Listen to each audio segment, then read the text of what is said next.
Nunca imaginé que lo último que haría antes de dejar Querétaro sería entregar un juego de llaves.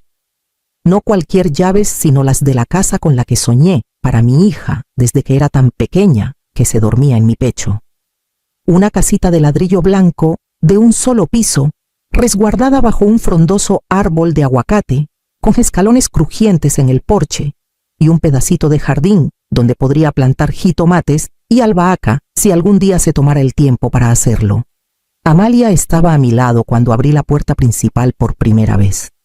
Sus ojos recorrieron la pintura fresca, las ventanas impecables, los azulejos de cerámica que elegí con tanto cariño para la cocina. Me tocó el brazo. «No tenías que hacer esto», mamá susurró, aunque su voz temblaba de una manera que me decía que significaba más de lo que quería admitir. «Quise hacerlo», respondí. Y era cierto. Trabajé turnos dobles, renuncié a vacaciones. Incluso vendí mi anillo de compromiso después del divorcio, todo para que un día pudiera darle una base sólida, algo por lo que no tuviera que pelear. El plan era sencillo. Me quedaría unos días, la ayudaría a instalarse y luego me iría a San Miguel de Allende. Una casita rentada cerca de las colinas con espacio para mi máquina de coser y un poco de paz. Pero 2 noches antes de la mudanza, Amalia tocó a mi puerta con los ojos hinchados y una taza de té de manzanilla. Se acurrucó a mi lado en el sofá como si tuviera 10 años otra vez. «Podrías quedarte un poco más solo hasta que todo se sienta menos pesado». Y acepté. Claro que sí. 2 semanas después estaba en el recibidor de su nueva casa con mi maleta en una mano y una bolsa de mandado en la otra. La puerta de la habitación de invitados estaba entreabierta.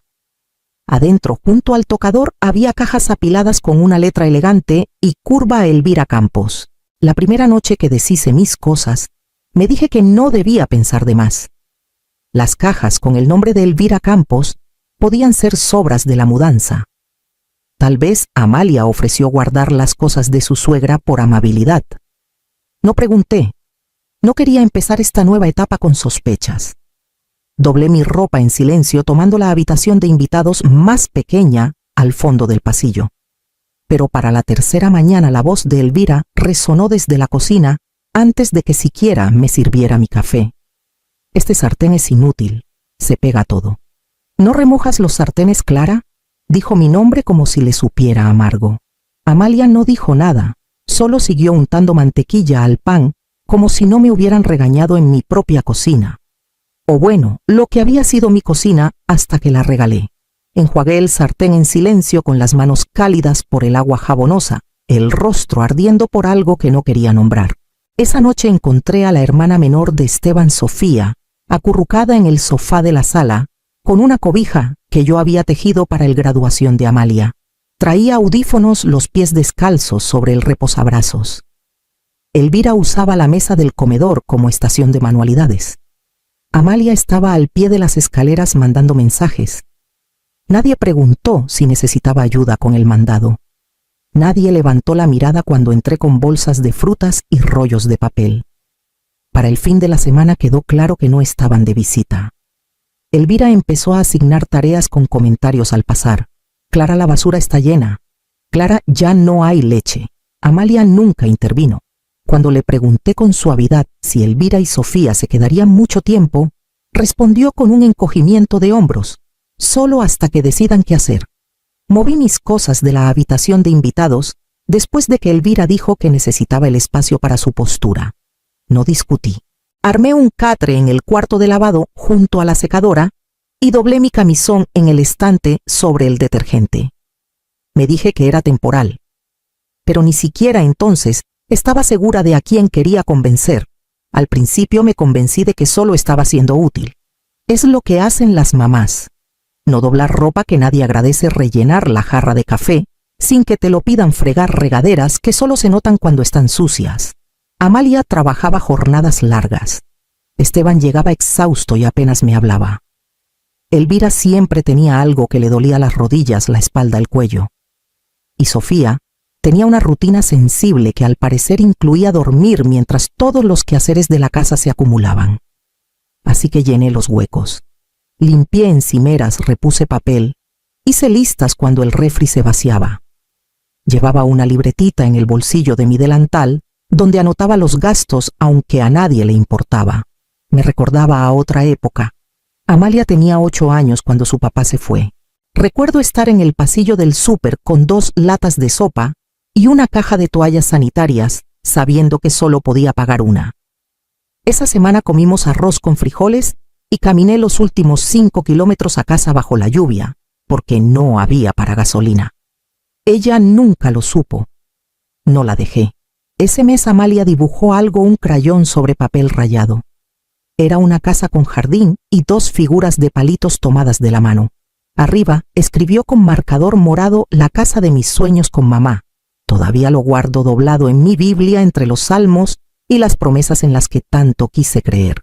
Ahora, 20 años después, estaba en esa casa soñada, raspando huevo quemado de un sartén, mientras Elvira estaba en la mesa mirando su celular con el volumen alto. Solo levantó la vista para decir: la próxima vez no los cocines tan secos. A Esteban le gustan las yemas líquidas. Amalia tomó su café y no dijo nada. Esa noche la escuché decirle a Esteban que yo siempre había sido práctica. Se rió como si eso fuera algo pequeño e inofensivo, como si yo fuera una herramienta en lugar de una persona. Doblé las sábanas en el sofá que ya no me pedía compartir, las puse en la canasta y apagué la luz. Ya no me sentía de visita, me sentía administrada, y cada día me hundía un poco más en las paredes de esa casa, hasta que no sabía dónde terminaba yo y empezaban los quehaceres. Era tarde. Ese tipo de silencio que solo llega cuando la lavavajillas murmura bajito y la casa olvida que sigues despierta. Fui a la cocina por un vaso de agua descalza, cuidando no hacer crujir el piso. Al pasar por el comedor, escuché voces suaves pero no ocultas. No sabían que estaba ahí. Siempre ha sido así, dijo Amalia con un tono tan casual que tardé un segundo en darme cuenta de que hablaba de mí. Si mi mamá no está, tu mamá va a esperar que yo haga todo. Así está equilibrado. Esteban soltó una risita. Entonces estás delegando el problema de tu suegra a tu madre. Amalia también rió ligera, sin preocupaciones. Ella está acostumbrada a trabajar duro. No le molesta. No me moví. No pude.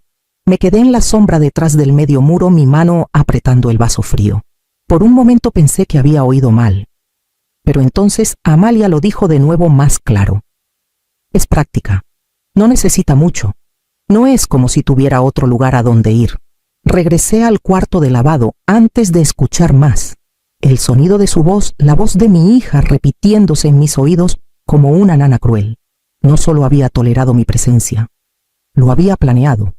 Lo había arreglado como una red de seguridad para ella. No estaba aquí por amor. Era un amortiguador. Esa noche no dormí.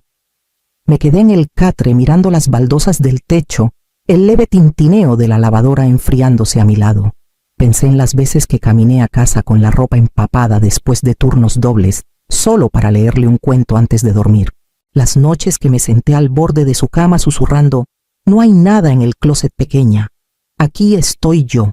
Ahora era un cuerpo que ella ponía entre ella y las expectativas de alguien más. No lloré. Algo más frío que la tristeza se asentó en mí, algo que observaba, registraba, empezaba a retraerse. A la mañana siguiente puse la mesa para 5 como siempre, pero algo en mí había cambiado. Ya no estaba flotando. Había encontrado el suelo. Sucedió por unas toallas. De todas las cosas, toallas. Acababa de doblar la 3ª tanda de ropa esa mañana. El sol aún no despuntaba entre los árboles.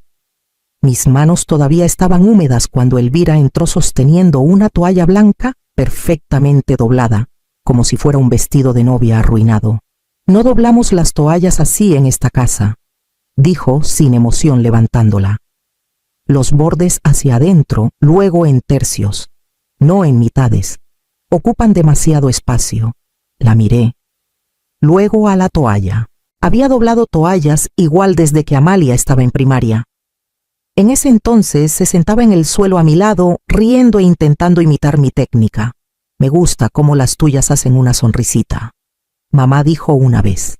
Ahora solo estaba en la encimera comiendo yogur mirando su celular. No levantó la vista. Abrí la boca, luego la cerré. Las volveré a doblar, dije tomando la toalla.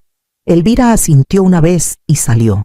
Esa noche la casa estaba en silencio, todos en sus rincones. Me quedé en la cocina con la luz apagada, la lavavajillas zumbando suavemente detrás de mí. Mis manos estaban ásperas de fregar los soclos después de la cena, algo que nadie me pidió, pero hice de todos modos.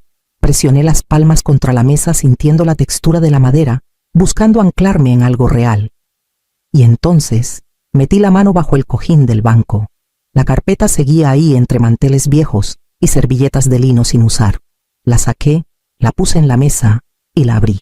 La escritura, mi nombre, mi firma, mi sacrificio. Todos habían olvidado o nunca les importó preguntar quién era realmente la dueña de esta casa. Pero yo no lo había olvidado. Miré el documento hasta que la lavavajillas sonó señalando el fin del ciclo. No me moví. No necesitaba hacerlo. Sabía que seguía. A la mañana siguiente me levanté antes que nadie. El pasillo estaba quieto, las puertas cerradas. Tomé mi café en el patio trasero con el celular en la mano y llamé a Daniel, un viejo amigo de los días en el hospital, ahora abogado de bienes raíces en Guanajuato. Contestó al segundo timbre. Clara, han pasado años. No perdí tiempo. Necesito que confirmes algo. En voz baja. Le leí el número de parcela de la escritura junto con mi nombre completo y la fecha de registro. Estuvo callado mientras tecleaba. Eres la única dueña, dijo al fin. Sin gravámenes, sin cofirmantes, todo en orden. Asentí aunque no podía verme. Gracias. Eso es todo lo que necesitaba. Colgué, tomé un sorbo de café y miré el patio, los móviles de viento de Elvira tintineando sobre su albahaca que nunca había regado. Ese día comencé a escribir. Cada tarea que hacía, cada comentario hiriente soltado casualmente en el desayuno, cada vez que Elvira me corregía frente a visitas, cada vez que Sofía dejaba platos amontonados en el fregadero, cada vez que Amalia desviaba la mirada, lo documenté sin enojo como enfermera, registrando signos vitales, sin juicios, solo hechos. Por las noches guardaba la libreta en el cajón con las pilas de repuesto y la cinta adhesiva. No decía nada. Seguía doblando las toallas mal. Sonreía cuando me pedían el mandado. Me hacía a un lado cuando alguien necesitaba espacio en el pasillo. Pero algo había cambiado. La quietud en mí ya no era sumisión. Era cálculo. Habían confundido mi silencio con debilidad. Pero el silencio estaba aprendiendo, podía ser un arma si lo sostenías lo suficiente. Y yo tenía tiempo, tenía la propiedad, tenía todo el derecho de esperar. Y lo hice. Hasta la noche en que todo estalló. La cena debía ser casual, palabras de Elvira, no mías. Solo unos amigos de Esteban de la oficina, comida para llevar de ese lugar tailandés caro, y según ella, una oportunidad para que todos vieran lo bien que funciona esta casa. Pasé la tarde planchando servilletas y recalentando rollos primavera que nunca llegaron a tiempo a la mesa. Cuando llegaron los invitados, Elvira tomó el lugar principal. Yo me quedé en la cocina llenando vasos y recogiendo platos. Nadie ofreció ayudar. Amalia se movía por la noche con una sonrisa ensayada, pero vi el destello en sus ojos cuando Elvira gritó durante el postre. Saben, mantenemos a Clara porque dobla las toallas como profesional, aunque aún estamos trabajando en el sazón. Risitas siguieron. No crueles, solo cómplices. Miré a Amalia. No me devolvió la mirada. Después de que los invitados se fueron, Elvira se sirvió otra copa de vino y se quitó los zapatos sobre la alfombra que limpié esa mañana. La próxima vez, no abuses del ajo. Sí. Algunos aún tenemos papilas gustativas. No respondí. No necesitaba hacerlo. En cambio, caminé al pasillo, saqué la carpeta del cajón donde guardaba las pilas y regresé a la mesa.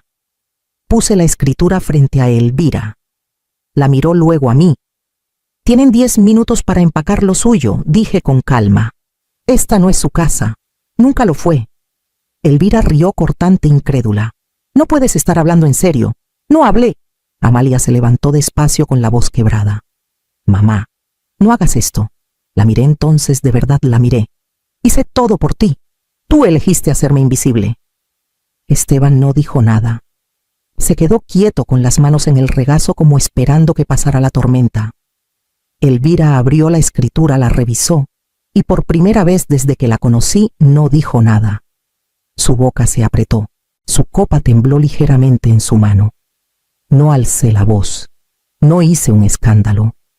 Solo me di la vuelta y caminé por el pasillo pasando las fotos que colgué, la habitación donde leía cuentos antes de dormir, y salí por la puerta trasera. Los dejé con el silencio. Y no miré atrás mientras la casa detrás de mí empezaba a resquebrajarse. La casita era silenciosa, de una manera que la ciudad nunca fue. Por las noches, los grillos cantaban bajito fuera de mi ventana y el viento se deslizaba entre los árboles como un viejo amigo. No deshice mis cosas de inmediato. Me moví despacio, dejando que cada cajón y gabinete respirara antes de llenarlo otra vez. Hice sopa. Leí. Me senté en el porche con un té y no me apresuré por estar en ningún lado. Pasó una semana antes de que llegara la llamada. El nombre de Amalia iluminó mi celular justo después del atardecer. Lo dejé sonar 2 veces antes de contestar. Mamá dijo, y su voz se quebró de inmediato. No sé qué hacer. No dije nada. La dejé hablar. Me está haciendo hacer todo, lloró Amalia. Limpiar, recibir visitas, cocinar la cena todas las noches. Hasta dijo que no barro bien. Y Esteban pregunté. Dice que no la moleste, que está bajo estrés. Solo mira como siempre. Dejé que sus palabras flotaran en el aire entre nosotras. Luego dije con calma, ahora ves de qué te protegí. Se quedó callada. No me importaba ayudar, añadí, pero me importaba que me desecharan. No quise hacerlo, susurró. Solo pensé, sé lo que pensaste, dije. Y estabas equivocada. Empezó a decir algo más, pero la interrumpí con suavidad. Espero que encuentres tu voz pronto, Amalia. De verdad. Luego le dije que tenía que irme. Mi tetera estaba hirviendo.